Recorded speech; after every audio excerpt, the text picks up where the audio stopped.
हो चुके हैं।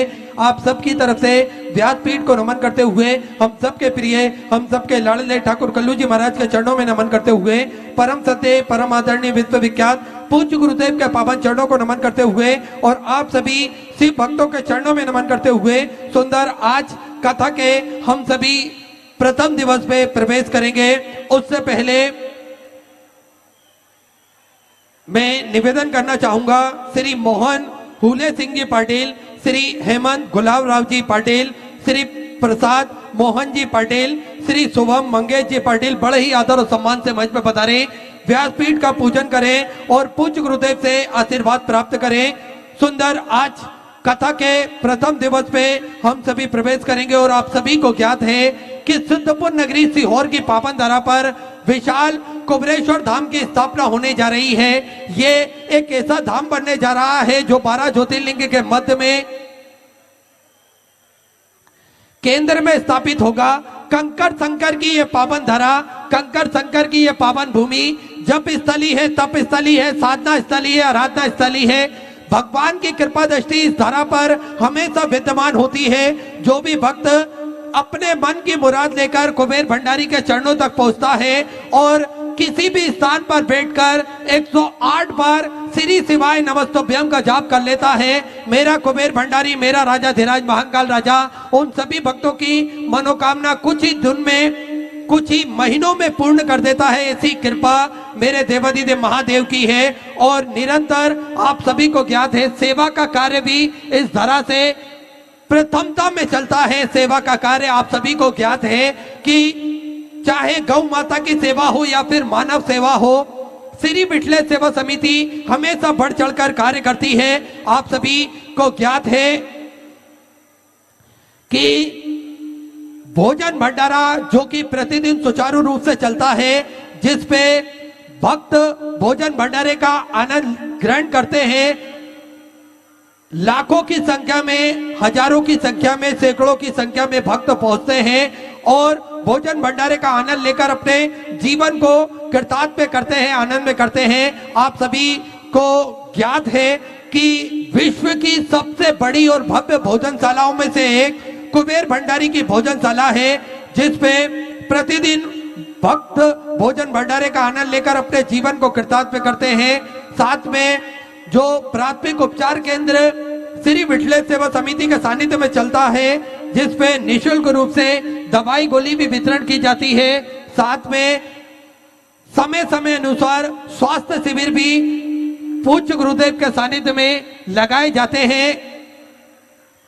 आप सभी को ज्ञात है कि 2 एम्बुलेंस भक्तों की सुविधा के लिए 24 घंटे उपलब्ध रहती है, जिसपे भक्तों को किसी भी प्रकार की कोई दिक्कत परेशानी ना हो। साथ में गौ माता की सेवा जो कि प्रतिदिन सुचारू रूप से चालू रहती है। एक और भव्य गौशाला का निर्माण कार्य और चालू कर दिया गया है। साथ में आप सभी को ज्ञात है कि जो 251 कमरों की भव्य विशाल धर्मशाला बनने जा रही थी, उसका निर्माण कार्य बढ़ाते हुए पूज्य गुरुदेव के आदेश अनुसार 351 कमरों की यह भव्य विशाल धर्मशाला बनेगी, जिसमें भक्त बड़े ही आराम से रुककर भगवान का भजन कीर्तन स्मरण कर कर अपने जीवन को कृतार्थ में कर सके, आनंद में कर सके।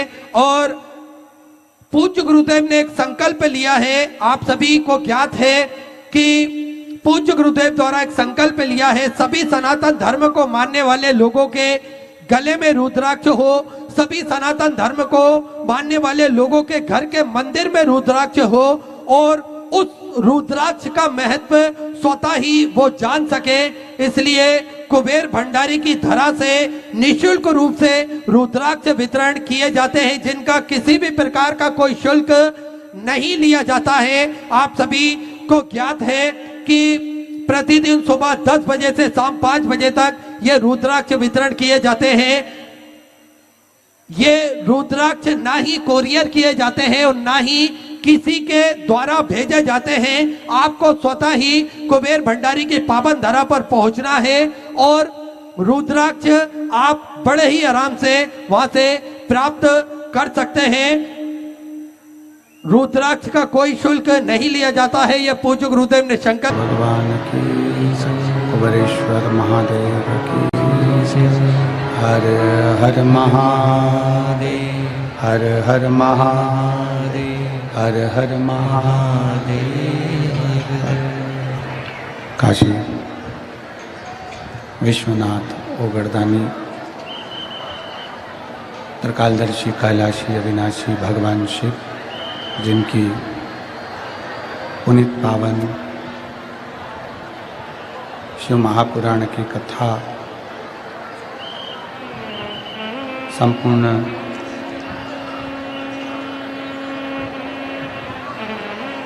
विश्व के कल्याण हेतु बाबा देवादिदेव महादेव की कृपा से, उनकी करुणा से, उनकी उदारता से श्रवण करने का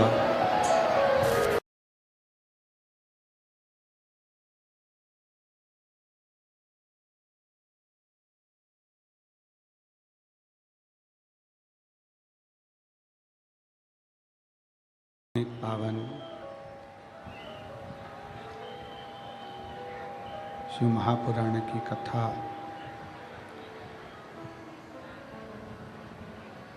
श्रवण करने का सौभाग्य आप और हम सभी को बाबा देवादिदेव महादेव की कृपा से, उनकी उदारता से, उनकी करुणा से प्राप्त हुआ है।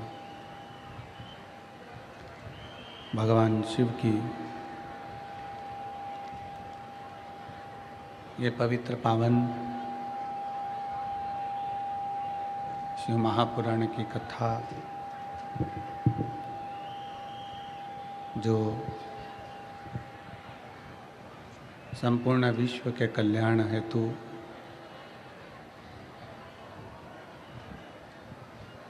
महाराष्ट्र की ये पवित्र पावन भूमि श्रीपुर शिवपुर, जहाँ के इस पावन प्रांगण में आप और हम सब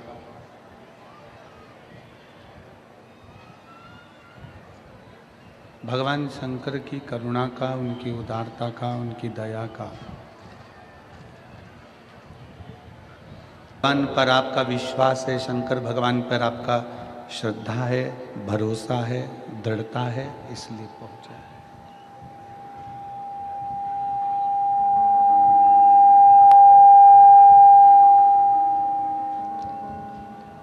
श्वास टूटने के बाद कुछ नहीं रहता और विश्वास टूटने के बाद कुछ नहीं रहता।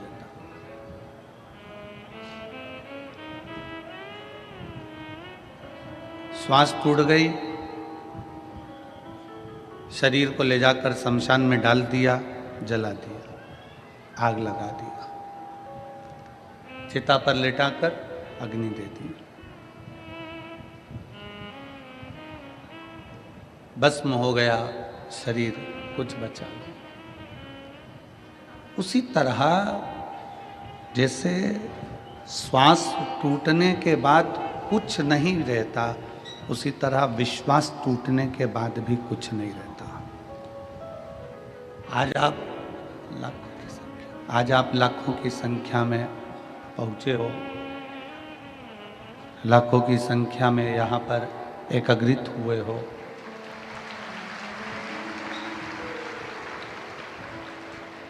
और लाखों की संख्या में आप लोग यहाँ पहुंचे हुए हो, एकत्रित हुए हो।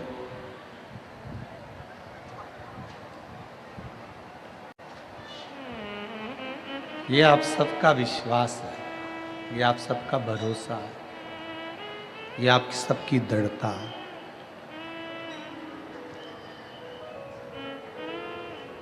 और विश्वास,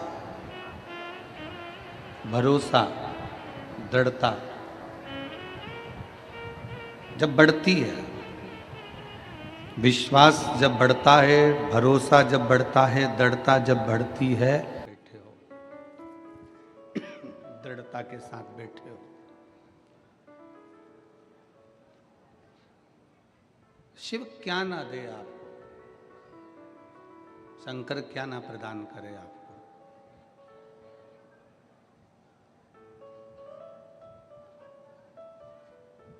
भरोसा जड़ी बनाइए।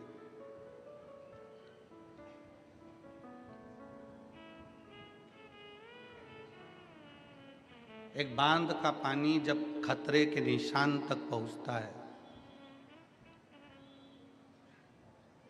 एक बांध का पानी जब खतरे के निशान तक पहुंचता है तो उस पानी को छोड़ दिया जाता है। तालाब का पानी जब खतरे के निशान तक पहुंचता है तो उसको छोड़ दिया जाता है। चोंगे जैसी आवाज आ रही है, यही पकड़ रहा है गला।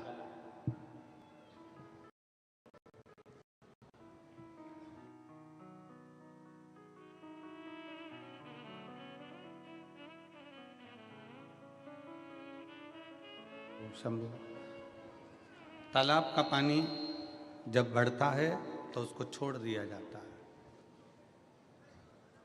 सरोवर का पानी बढ़ा तो उसको छोड़ दिया। खतरे के निशान तक पानी पहुंचता है तो उसको छोड़ देते हैं। तालाब का हो, सरोवर का हो, बांध का हो, कहाँ के लिए छोड़ देते हैं कि ये पानी बहकर समुद्र में जाके मिल जाए।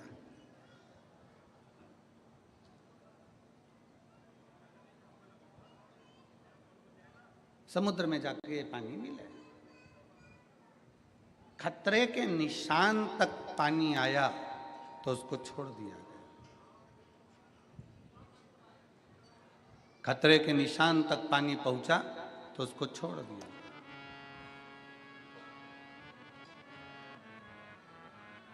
और उस पानी को छोड़ा इसलिए कि वो पानी समुद्र में जाकर मिल जाए। जैसे पानी बढ़ता चले जाता है और खतरे के निशान तक पहुंच जाता है तो पानी को छोड़ दिया जाता है, उसी तरह जब आपकी उम्र भी खतरे के निशान तक पहुंचने लगे तो इस उम्र को भी भोलेनाथ के चरणों में छोड़ दो।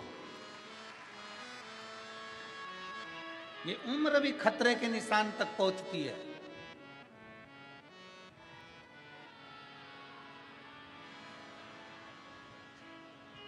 बचपन गया, जवानी आ गई, जवानी गई, अधेड़ी आ गई, अधेड़ी गई, बुढ़ापा आ गया। अब उम्र और बढ़ती चली जा रही है, खतरे के निशान तक पहुंचती चली जा रही है। कब प्राण छूट जाए किसको मालूम। कौन सा पल, कौन सी घड़ी, कौन सा क्षण आपका और हमारा कौन सा आखिरी है, ये किसको मालूम। पानी जब खतरे के निशान तक होता है तो उसको छोड़ दिया जाता है समुद्र से मिलने के लिए। और उम्र चलते चलते जब खतरे के निशान पर आ जाए तो इस उम्र को भी छोड़ दिया जाए भोलेनाथ से मिलने के लिए। इस उम्र को परमात्मा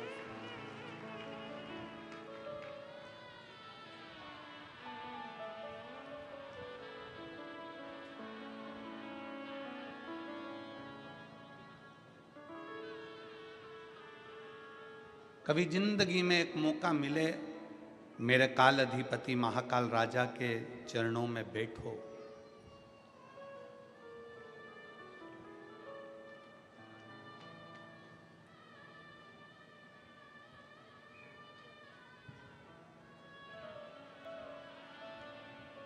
हम जहाँ ठहरे हुए हैं वहाँ पर कलम थोड़ी देर के लिए ऊपर की ओर गए तो वहाँ किसी ने पूछा कि गुरुजी, आप कहते हो कि महाकाल के चरणों में, भगवान देवाधिदेव महादेव के चरणों में बैठो, हमारी बात क्या महाकाल सुनता है? हमारी बात क्या महाकाल बाबा सुनते हैं? हम कहते हैं जब हाथी ने पुकारा, मगर ने पांव पकड़ा तो भगवान को पुकारा तो भगवान आया कि नहीं आया? एक चींटी के पांव में भी अगर पायल बांध दी जाए और पायल बजे चींटी के पांव की तो वो पायल का शब्द भी सुन लेता है। एक इल्ली भी अगर तड़पती है तो उसका भी शब्द मेरा काल अधिपति महाकाल सुन लेता है।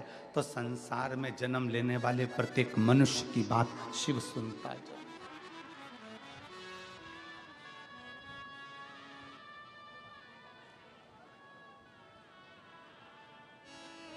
सुनता है। हम हिंदी बोलते हैं, वो हिंदी में सुनता है। आप मराठी बोलते हो, वो मराठी में सुनता है। तुम्हारे बाजू वाले गुजराती बोलते हैं, वो गुजराती में सुनता है। और आगे वाले राजस्थानी में बोलते हैं, वो राजस्थानी में सुनता है। कोई तमिल में बोलता है, कोई कन्नड़ में बोलता है, कोई केरला में बोलता है, वो सब भाषाएं सुनता है। सब भाषा।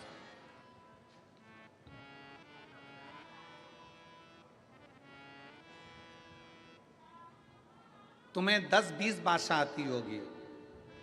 कितनी भाषा आती होगी?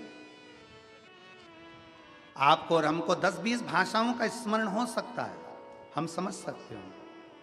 पर उससे पूछो, वो चिड़िया की भी भाषा समझता है, इल्ली की भी भाषा समझता है, झिंगुर की भी भाषा समझता है, चूहे की भी भाषा समझता है, पशु और पक्षी की भी भाषा समझता है। दर्द केवल मनुष्य को ही नहीं, शिव पुराण की कथा कहती है, दर्द इस मृत्यु लोक में चाहे जलचर हो, थलचर हो, वायुचर हो, कोई भी जीव हो, दर्द उसको भी होता है। और वो सबका दर्द मिटाने के लिए अपनी कैलाश को छोड़कर, अपनी अवंतिका नगरी को छोड़कर मेरा महाकाल राजा तुम्हारे करीब में आ ही जाता है। दर्द किसको नहीं होता?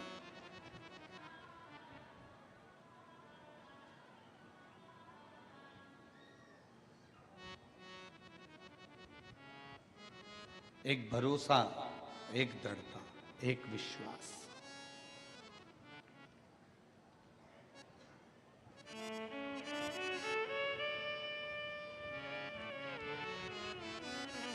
कितना सुंदर किसी ने कहा कि मानो तो मैं गंगा मां हूं और ना मानो तो मैं बहता पानी।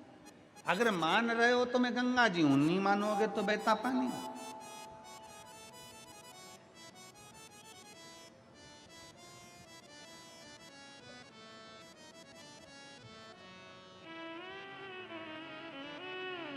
गोदावरी गंगा की एक बड़ी सुंदर कथा है।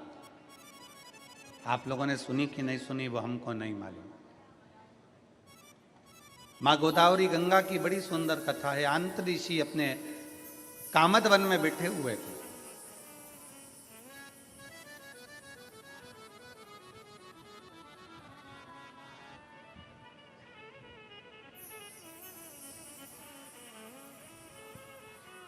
और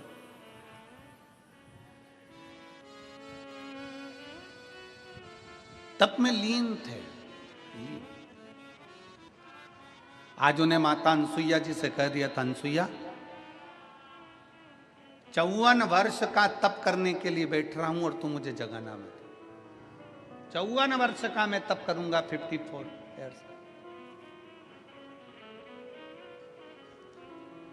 54 वर्ष का मैं तप करूंगा, तू मुझे जगाना मत, मेरे को तप करने दे। मुझे तप में बैठना है और मुझे तप करना है। 54 वर्ष तक तू मुझे जगाना मत। कामद वन में आंत्री और अनसुईया निवास कर रहे हैं और आंत ऋषि तप में लीन हो जाते हैं, तप में डूब जाते हैं।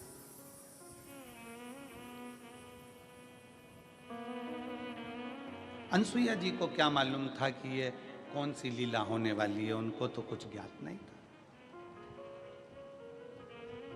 पति दुकान पर क्या कर रहा है, सर्विस में क्या कर रहा है, नौकरी में क्या कर रहा है, फैक्ट्री में क्या कर रहा है, पत्नी को उससे मतलब नहीं है। पत्नी को तो ये मतलब है कि मेरा सुहाग अमर रहे, मेरे बच्चे अच्छे रहें, परिवार में कोई दुखी ना हो, मेरे सास ससुर, मेरे परिवार सब अच्छे से रहे। पत्नी का फर्ज ये है कि वो अपने परिवार का सुख चाहती है। स्त्री क्या चाहती है? अपने परिवार का सुख।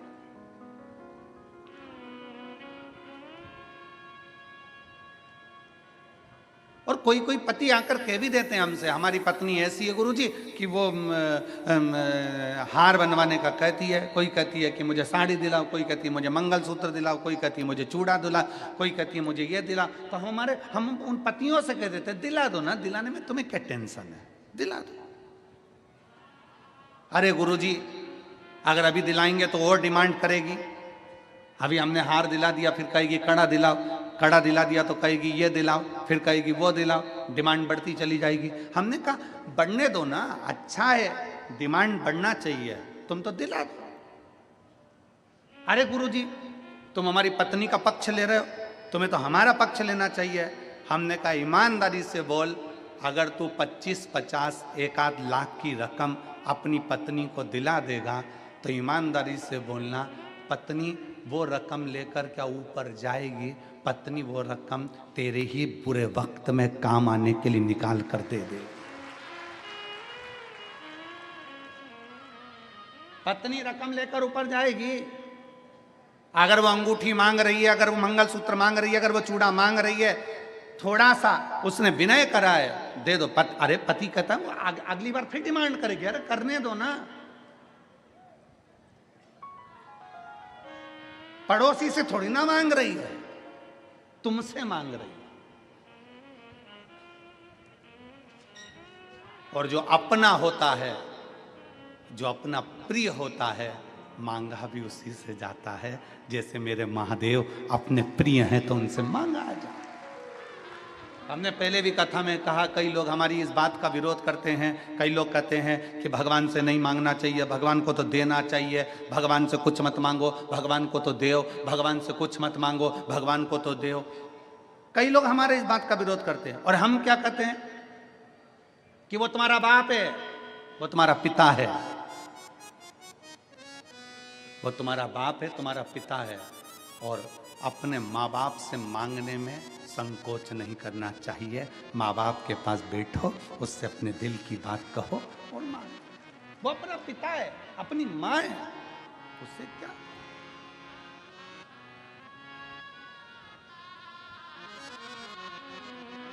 हम दूसरे से तो नहीं मांग रहे, हम दूसरे के दरवाजे पर तो नहीं जा रहे, हम दूसरे की चौखट पर तो नहीं जा रहे। और फिर निवेदन है, कोई तुमसे कह दे कि वहां चले जाओ, वहां से ये मिल जाएगा, वहां चले जाओ, वहां से ये मिल जाएगा, वहां चले जाओ, वहां से ये मिल जाएगा, नहीं नहीं नहीं, हमें अपने शिव को छोड़कर हम कहीं नहीं जा सकते। हमारा भरोसा हमारा शंकर है।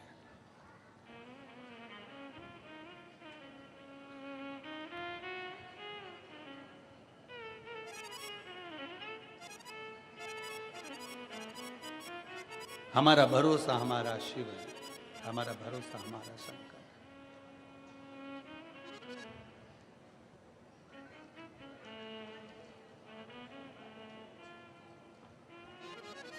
और जब हमारा भरोसा हमारा शिव हो जाए तो वो लीला रचता है। स्त्री के पास में अगर कोई सामान रखा हुआ है, कोई साड़ी अच्छी मिल गई है, मेरी जीजियों पर विश्वास तो करो, तो शंकर जी की पत्नी है, शिव की अर्धांगिनी। और पहले भी शिव महापुराण के कथा के माध्यम से कहा, पर स्त्री और पर धन।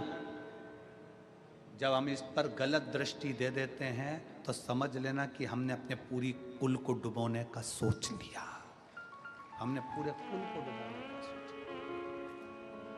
पर स्त्री पर धन हमें बर्बादी की ओर लेकर चले जाता है, बर्बादी।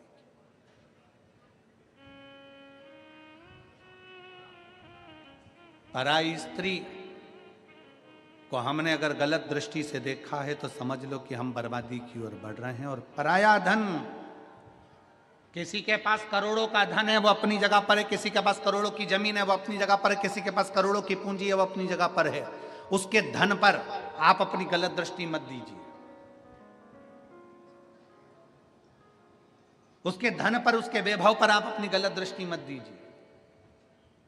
भगवान से प्रार्थना करिए कि बाबा ऐसी कृपा करना कि हम भी जिंदगी में, हमारे को हमारी मेहनत का, हमारी लगनता का ऐसा धन देना कि हम भी जिंदगी में एक बार शिव इस शिव महापुराण कथा के यजमान बन सकें, ऐसी कृपा हमारे ऊपर कर दे। हम भी यजमान बने, हमारे पर कृपा कर भोले बाबा।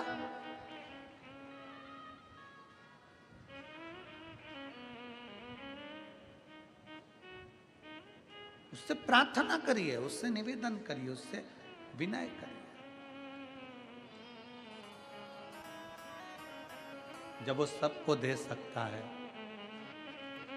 तो कुछ भी नहीं।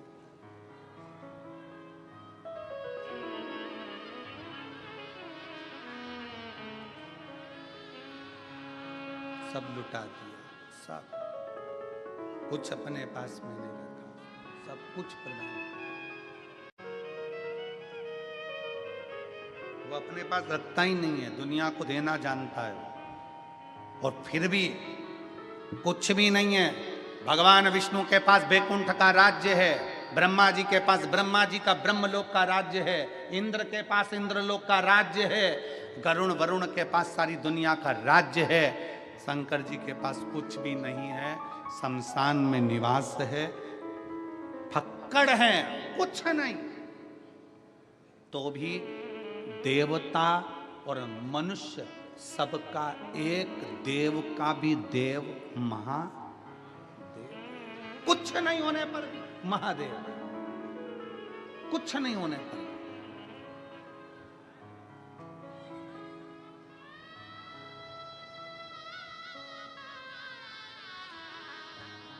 अपने पास कुछ नहीं रखता, सब दे देता, सब प्रदान कर देता, कुछ भी नहीं रखा अपने पास। अब शिव के कहने पर नहीं चल रहा वो, अब भंडसुर शंकर के अनुसार नहीं। अब उसने अपनी, जाओ मेरे लिए एक अच्छी सुंदर स्त्री देख कर आओ। किसी ने कह दिया सुंदर स्त्री तो शंकर जी की, पर स्त्री पर दृष्टि दे। अभी तक उसने पर स्त्री पर दृष्टि नहीं दी थी तो बचा था।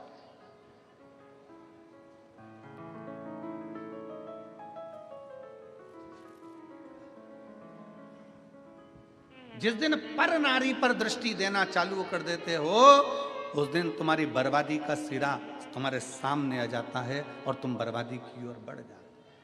और फिर निवेदन है, व्यक्ति गलत दृष्टि कब देता है?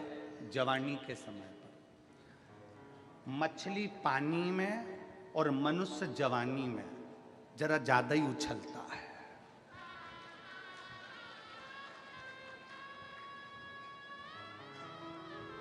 गलत दृष्टि कब दे रहा है? जवानी में। मछली पानी में और मनुष्य, जम के बोलो जरा, जवानी में जरा ज्यादा उछलता है, ज्यादा दौड़ता है, ज्यादा तैरता है। परंतु जिस दिन पानी कम हो जाता है तो मछली भी बेचारी रोती है, और जब जवानी चली जाती है तब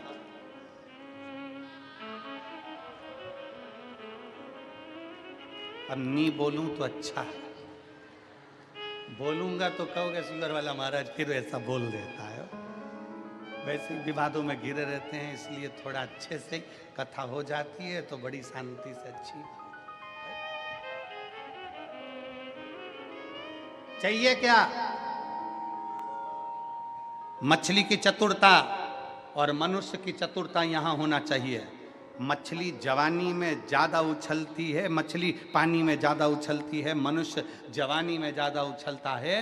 दोनों की चतुरता चाहिए। जब मछली पानी में उछले तो ये अंदाजा लगा कर रखे कि अपन को बहते पानी में जाना है, तो हमें आगे बढ़ जाना है, नहीं तो एक दिन तालाब और सरोवर का पानी कम हो जाएगा तो तड़पना पड़ेगा। उसी तरह जवानी में मनुष्य को याद रखना चाहिए कि जवानी चल रही है तो अभी उन्नति की सीढ़ी पर चढ़ते चले जाओ, आगे बढ़ते चले जाओ, ठहरना नहीं है, नहीं तो बाद में रोना पड़ेगा। जवानी काहे के लिए मिली है?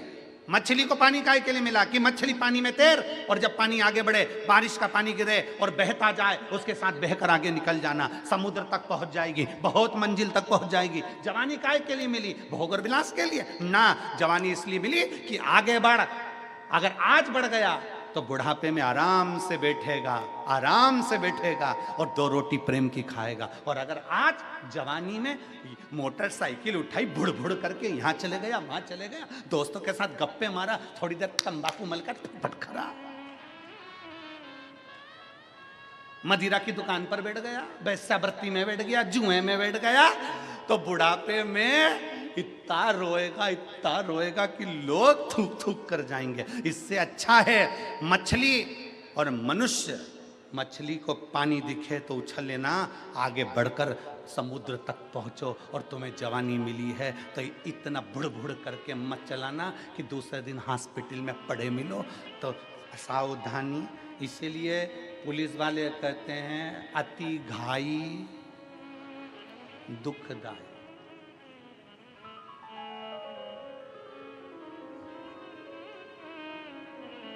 तुम चांद सिरपुर पुलिस ये ज्ञान देती रहती है, बोलो दे कि नहीं देती कि नहीं देती?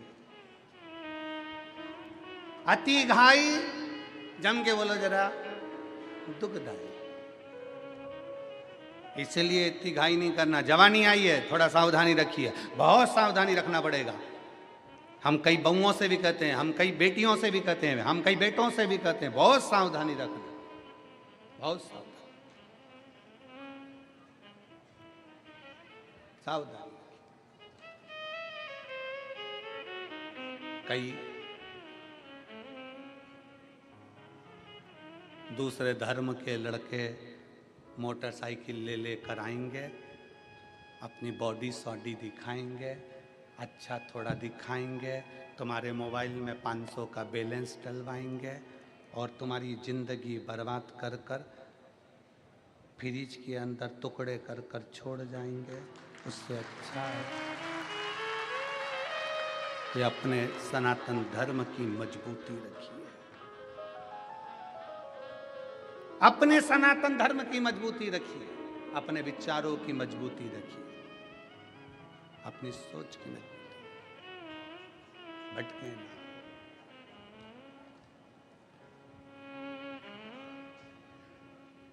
और जब हम अपने विचारों की मजबूती रखेंगे तो ये निश्चित है शिव तत्व। भंडासुर ने ये विचार कर लिया कि अब मुझे स्त्री, कोई 5वें नंबर की शादी करना है, कोई स्त्री देखो, स्त्री देखने के लिए गए, कहा शिव जी की प्रिया है, वो तो शंकर भगवान की पत्नी है। अब मन में आया कि शंकर जी की पत्नी तो क्या हुआ, मैं अपनी बना लूंगा।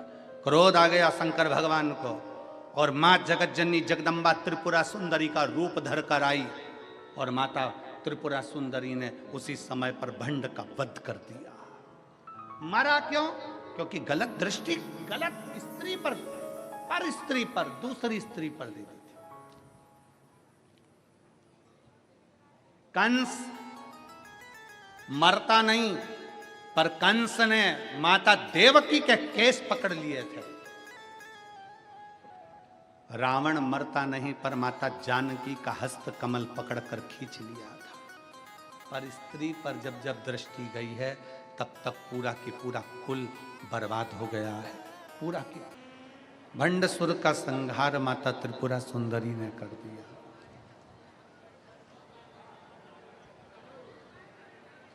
शिव उपासना क्या है, शंकर की भक्ति क्या है, यीशु महापुराण की कथा कहती है।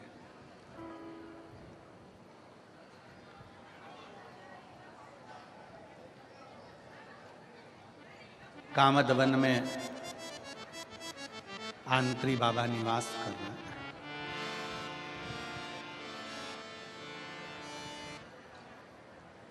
गोदावरी गंगा की ये कथा बड़ी बड़ी बड़ी, बड़ी। आ जाओ।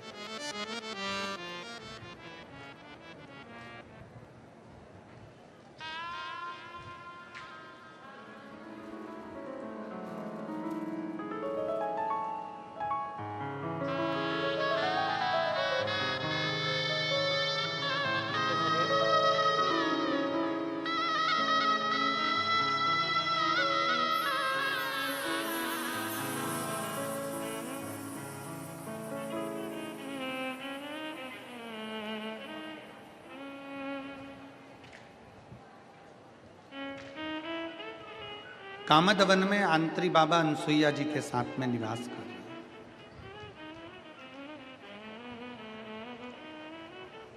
एक स्त्री, एक नारी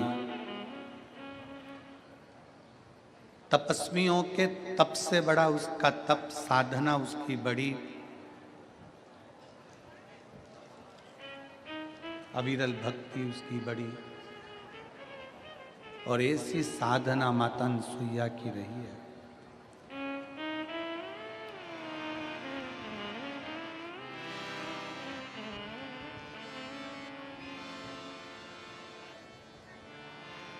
आंत ऋषि ने कह दिया कि 54 वर्ष तक मैं तप करूंगा, साधना करूंगा। साउंड गड़बड़ कर दिया। 54 वर्ष तक मैं तप साधना करूंगा, 54 वर्ष। और 54 वर्ष तक जब तप साधना में आंतरी बाबा लग गए, 54 वर्ष अकेली माता अनसुईया विचार में पड़ी है कि अब मैं करूं तो करूं क्या। और कभी कभी जिंदगी की घड़ी ऐसी विचित्र होती है कि उसमें संघर्ष सामने आकर खड़ा होता है। संघर्ष के समय पर आप अकेले संघर्ष करना है। कठिनाई में आपको अकेले खड़े रहना है, अकेले संघर्ष करना। और संघर्ष करने के बाद जब सफलता मिल जाती है तो सफलता मिलने के बाद आप किसी को आमंत्रित मत करो तो भी सफलता मिलने के बाद दुनिया आपके पास आना चालू कर देती है। दुनिया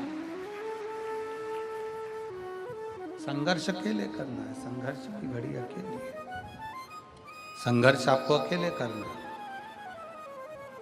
और जब सफलता मिल गई, जब सफलता आपको प्राप्त हो गई, जब सफलता आपको मिल गई, फिर आपको दुनिया के लोगों को आपको बुलाना नहीं पड़ेगा, स्वयं आएंगे। स्वयं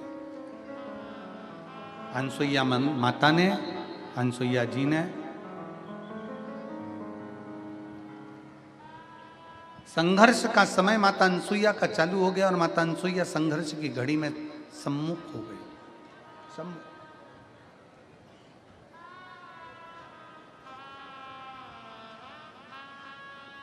आंतरी बाबा तो बैठ गए तप करने के लिए। माँ गोदावरी गंगा की कथा कहती है, जब माता अनसुईया जी ने देखा कि बाबा तो तप करने के लिए बैठ गए हैं, भगवान आंतरिषि तो तप करने के लिए बैठ गए हैं और पूरे क्षेत्र में सूखा पड़ गया, अकाल पड़ गया। और ऐसा अकाल पड़ा, ऐसा अकाल पड़ा कि वहां ना तो पानी है, ना वृक्षों में पत्ती है, ना फूल है, ना खाने के लिए अन्न है, ना पीने के लिए जल है। अनसुईया जी बहुत तकलीफ हुई, बहुत।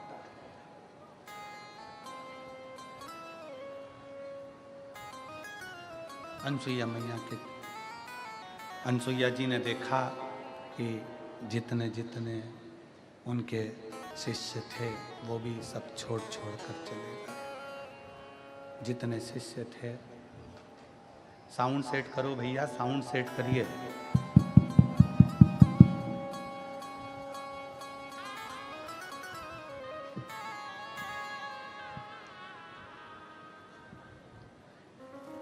अनसुईया जी के,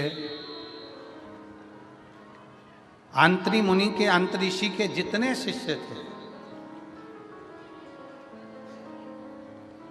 आंतरी बाबा के जितने शिष्य थे,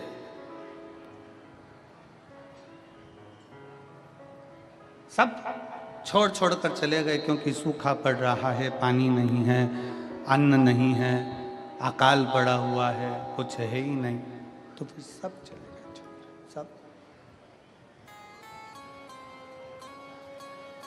तपस्वी तप छोड़ के सब स्थान छोड़ छोड़ कर चले गए, मुनिवर सारे स्थान छोड़ छोड़ कर चले गए।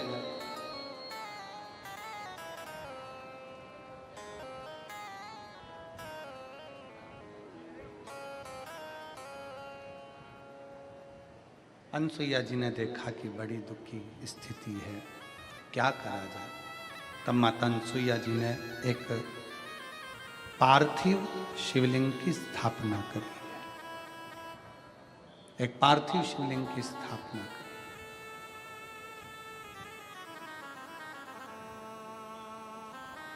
और पार्थिव शिवलिंग की स्थापना कर कर उसका पूजन अर्चना प्रारंभ करा। पर अब जरा विचार करिएगा, बहुत बहुत सोचनीय कथा है ये, गोदावरी माता की, गोदावरी गंगा की, ये बड़ी विचित्र कथा है। स्मरण करिएगा जरा कि ना जल है, ना फूल है, ना पत्ती है, कुछ भी नहीं है, तो फिर शंकर की पार्थिव लिंग की पूजन कैसे करी जाए?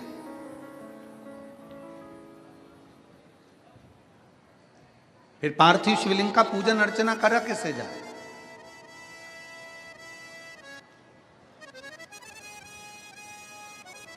पार्थिव शिवलिंग की आराधना कैसे करी जाए?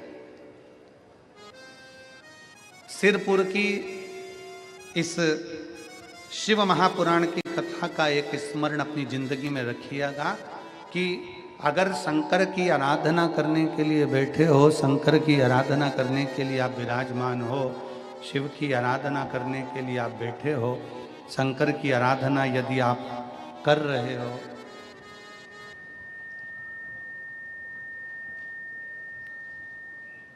शिव की अर्चना करने के लिए आप अगर बैठे हुए हो और आपकी थाली में कोई सामान है, नहीं है, तो भी ये विचार अपनी जिंदगी में मत लेकर आओ कि शंकर की आराधना में हमने ये चीज चढ़ाना भूल गए, हमारे पास ये नहीं था, हमने ये नहीं चढ़ाया, हमने शिव जी को ये नहीं प्रदान करा, शंकर जी रुष्ट हो जाएंगे, शंकर जी को क्रोध आ जाएगा। ना ना ना, शिव महापुराण की कथा कहती है कि शंकर को तुम दिल से, हृदय से, मन से, भाव से जो समर्पित करते हो, शिव उसको स्वीकार करता है, शंकर उसको स्वीकार करता है।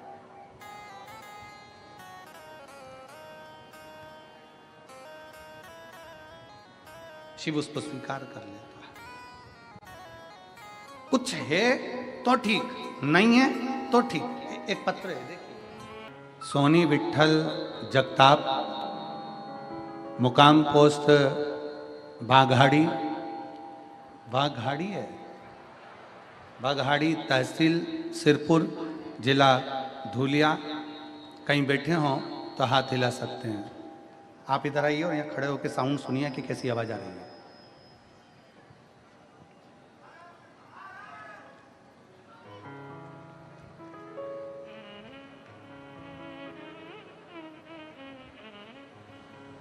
मैं सोनी विठल जगताप, मुकाम पोस्ट बाघाड़ी, तहसील सिरपुर, जिला धूले। मेरा बेटा विनय विठल जगताप, उसने अचानक चलना फिरना बंद कर दिया। उसका चलना फिरना अचानक बंद हो गया। जब मैं नज़दीक के हॉस्पिटल में लेकर गई तब डॉक्टर ने सरकारी जांच की तो डॉक्टर ने कहा इसका इलाज बड़े अस्पताल में कराना होगा। हम पति पत्नी बेटे को सूर्या हॉस्पिटल पुणे में ले गए। वहाँ डॉक्टर ने कहा कि कुछ जांचें करना होगी, जांच के बाद पता चलेगा कि इस लड़के को क्या हुआ है। जब जांच करना प्रारंभ करा तो मालूम पड़ा कि इसको एक बीमारी हो गई है जिसका नाम GBS है। ये वो बीमारी है जो लाखों में किसी एक दो लोगों को होती है और जिसका इलाज पूरी दुनिया में कहीं नहीं है। गुरुजी, डॉक्टर ने कह दिया कि हम इसका थोड़ा बहुत इलाज तो कर सकते हैं पर इसका इलाज कहीं नहीं है। अगर कहीं बैठे हों श्री सोनी विठल जगताप, मुकाम पोस्ट बघाड़ी, तहसील सिरपुर, जिला धुलिया, अगर कहीं बैठे हों तो एक बेलपत्र लेने के लिए आ सकते हैं। लाखों लोगों में ये बीमारी किसी एक दो को होती है। हम लोग डॉक्टर का इलाज करवाने लगे, लाखों रुपया हमने लगा दिया पर बच्चे के शरीर में कोई विकास नहीं हुआ। डॉक्टर ने कहा इसका पाँव से ये बीमारी चालू होती है और शरीर के मस्तिष्क तक पहुंचती है। बच्चे ने चलना फिरना बंद कर दिया, घूमना फिरना बंद कर दिया, उठना बैठने में दिक्कत होने लगी, उसको ICU में शिफ्ट कर दिया गया, फिर भी उसको कोई आराम नहीं हुआ। उसने बिस्तर पर ही पड़े पड़े वाशरूम करना, खाना पीना सब बिस्तर पर होने लगा। अब हम करें तो करें क्या गुरुजी? आखिरी में डॉक्टर ने भी छुट्टी देकर कह दिया ये दवाई लेते रहें।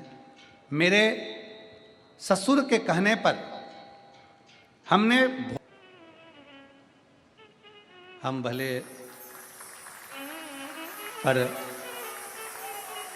सनातन में विवाह हुआ है, पति की स्थिति नहीं देख पाई, पति की स्थिति नहीं देख पाई, तब आखिरी में शंकर भगवान के मंदिर जाना प्रारंभ करा। दीदी बोल रही है 2021 से टीवी पर देखती थी, आज हकीकत में देख लिया। शिव कृपा है।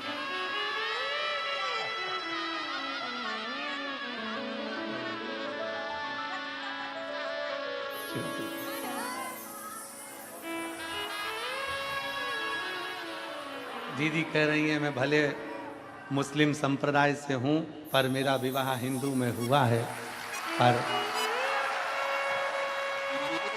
शिव क्या है, शंकर क्या है उसको देख लिया।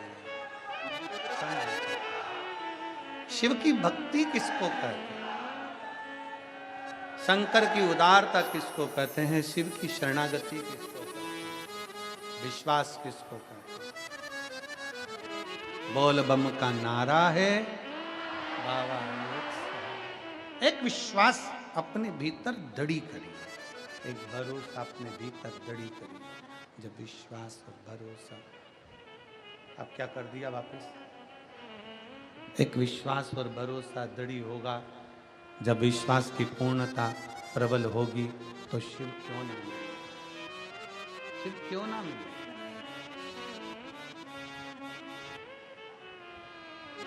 अनसुईया जी के पास चढ़ाने के लिए कुछ भी नहीं। अनसुईया माता के पास में ना जल है, ना बेलपत्र है, ना पत्ती है, ना पुष्प है। माता अनसुईया के पास कुछ भी नहीं। अब माता अनसुईया ने मानसिक पूजन करना प्रारंभ किया।